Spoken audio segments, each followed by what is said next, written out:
Is it bad to think that the world owes you something? On the face of that, many would say yes. It sounds like a sense of entitlement.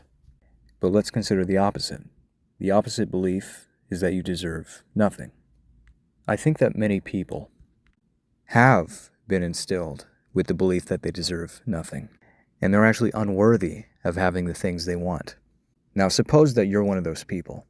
What if you discovered that you had been conditioned to think like that? Which is to say, you've been led to believe you don't deserve the things you want. Well, if that happened to you, it would have happened to you at a young age. So it would be ingrained in you on a subconscious level. And certainly, it would affect the way that you relate to the world. It would affect your relationships with society and other people. It would certainly influence how you move about the world. You might end up thinking, I'm just the type of person who doesn't get things. Certain things just aren't set out for me. Maybe you're accepting of that, but maybe you're not. Maybe the desire still burns within you. We've been taught to hate desire. The whole world tells you, you've got to hate desire. You shouldn't have desires. They'll tell you it's destructive. Well, it certainly can be, but it's also a source of motivation. And we do have needs, and our needs don't end with the basic necessities. Like if somebody's telling you you should just be happy that you have water, does that person really care about you? Do they want the best for you? I think people should want the best for you. And if they wanted the best for you, they'd tell you that you should want the best for yourself. But for you to believe that, you may have to radically change the way you think. That's why I say, no, I don't hope to get things. No, I am owed. The world actually owes me a debt, and it must be paid in full. Now I call that the theory of disbursement. When I receive what I am owed by the universe, I call that a disbursement. And I'm always happy to receive it because I don't get imposter syndrome. I'm not an imposter. People may have tried to tell you that you should feel like one, but you should never feel like an imposter. You're always real. Any position that you step into in life, that's you being real. And so also, there are things that actually belong to you, and you have to demand them back.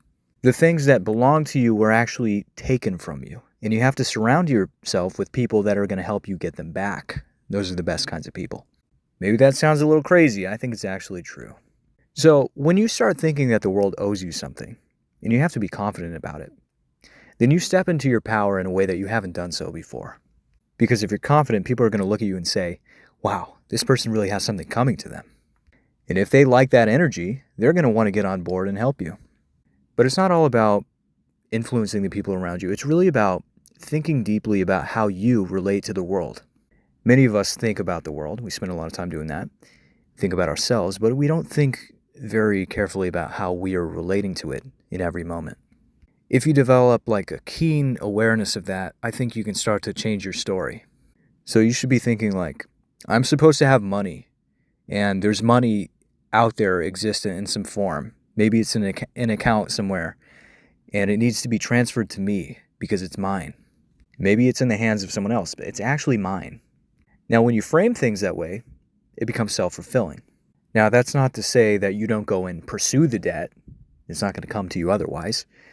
But you have to believe it's legitimate. If you don't believe it's legitimate, then it's not. And this doesn't just apply to money. This applies to all the things that fundamentally belong to you because you want them.